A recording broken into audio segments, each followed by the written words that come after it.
d'abord, c'est une histoire de passion, de rupture sur deux êtres qui sont dans la passion amoureuse la plus totale. Enfin, en même temps, c'est une union clandestine, c'est une Judéenne qui vit avec un Romain. En plus, Titus l'a amenée à Rome, sachant très bien qu'elle peut se faire assassiner d'une minute à l'autre. C'est un rôle très long, très éprouvant mentalement pour la concentration, mais aussi pour tout ce qu'il dégage d'émotions, contenues ou non.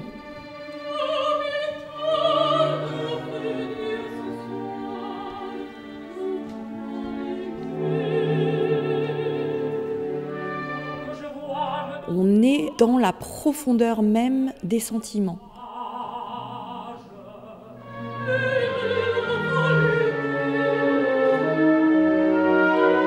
Et l'action suit l'évolution de ces sentiments.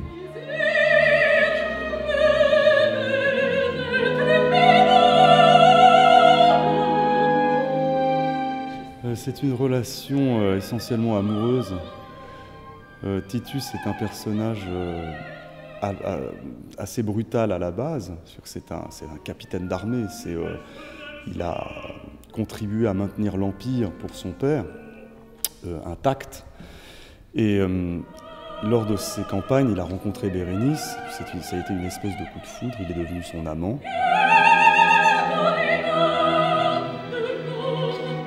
Bérénice a une forme de grandeur naturelle. Je ne peux pas analyser d'où ça vient, je pense que c'est dans sa personnalité. Et alors on ne peut pas dire que l'un aime plus que l'autre, ça c'est pas vrai. Mais Titus a une énorme générosité, mais ça a été un capitaine d'armes.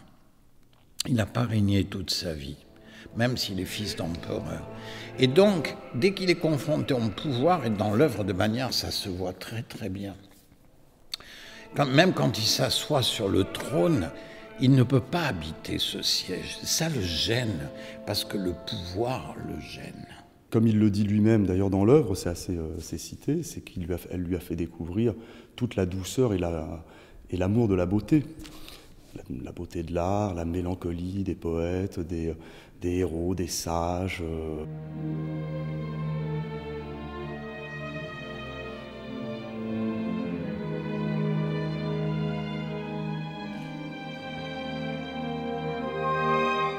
Bérénice lui a fait l'apprentissage de la douceur, de la beauté.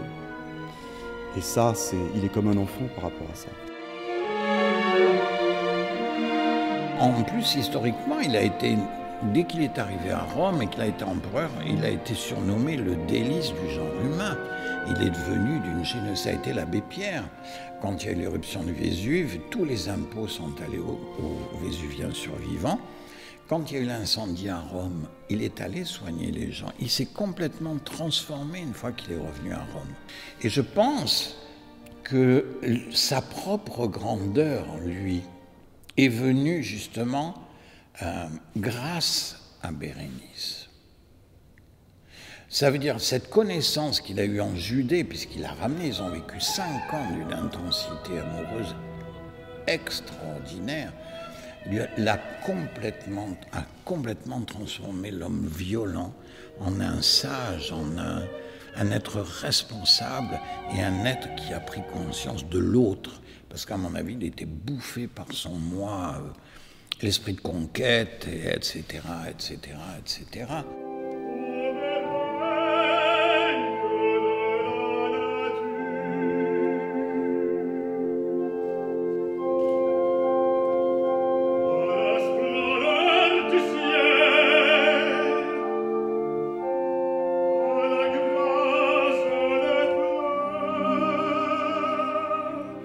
On va très loin. Et en plus, avec Alain Garichot, notre metteur en scène, on a vraiment fait ce grand travail d'introspection par rapport au rôle. Et puis, je dirais, personnel aussi, d'aller voir, d'aller chercher ce qui nous touche au plus profond de nous dans chacun de nos personnages, que ce soit Bérénice, que ce soit Titus. Dans son ensemble, c'est assez bien construit dans la tradition de la tragédie. Beaucoup de récits, pas de péripéties. Nous existons par ce que nous disons. C'est magnifique en plus ce qu'ils disent. C'est extraordinaire, ça va chercher très très loin dans les sentiments humains. Il ne s'est pas d'ailleurs inspiré uniquement de Racine. Bien sûr, il y a Racine, il y a aussi Corneille, il y a aussi la vraie Bérénice, donc le côté oriental de la vraie Bérénice. Enfin, il a vraiment, vraiment beaucoup travaillé. Quand on lit sa préface qu'on a, hein, la préface à la partition, c'est intéressant parce que c'est un manifeste pour un théâtre exigeant, une sorte de théâtre pré-contemporain. Moi, ça me rappelle un peu certaines pièces de Duras, ou des choses comme ça, où les sentiments sont à nu, où le texte est à nu et où il n'y a que finalement le texte et la musique. Voilà.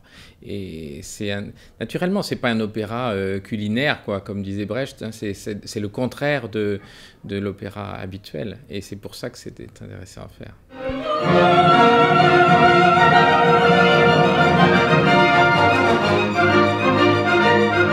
En même temps, c'est la rigueur. Il y a une très grande rigueur dans le texte musical qui est extrêmement écrit. Il écrit tout. Comme je vous disais, rien n'est gratuit. C'est vraiment le même langage que la 4e symphonie. C'est écrit à la même période d'ailleurs.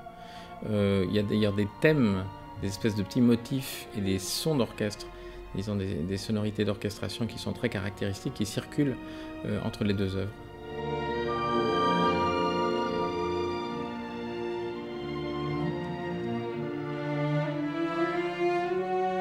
On a cette rythmicité, ce rythme du discours qu'on peut retrouver chez Wagner, mais avec un orchestre plus onctueux.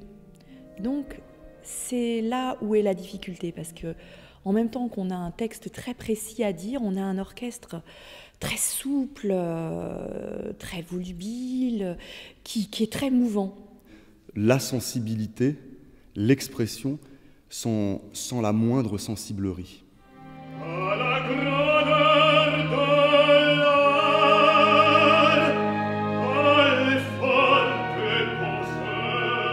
C'est à la fois des élans assez wagnériens, d'ailleurs, beaucoup, qui laissent beaucoup de place à l'expression humaine, de l'âme, je ne sais pas, cette chose mystérieuse. Et l'orchestration en particulier porte très bien ça. C'est le texte magnifique, et puis cette espèce de sens de la structure que Wagner dans toutes ses œuvres. Donc cette espèce de solidité, en même temps sur un terrain harmonique qui est mouvant. Donc c'est un mélange qui est très caractéristique du compositeur et qui marche très bien avec cette pièce, cette espèce de gigantesque méditation un peu immobile sur l'amour en fait. D'ailleurs, il y a des très longs moments où, dans les didascalies, il met manière mais étreinte, et c'est des très longs moments musicaux magnifiques.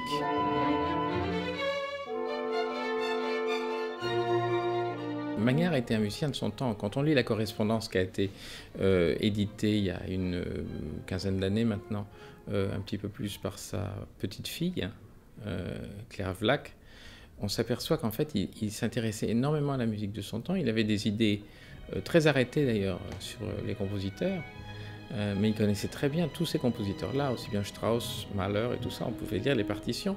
Il venait d'ailleurs diriger à Paris pour ces deux-là assez fréquemment. Et donc, il connaissait extrêmement bien. Et c'était un musicien de son temps. Quand on écoute le quatuor à cordes, en fait, on a l'impression d'écouter du Schoenberg d'avant l'atonalisme. C'est-à-dire, c'est très frappant, quoi. C'est un musicien moderne.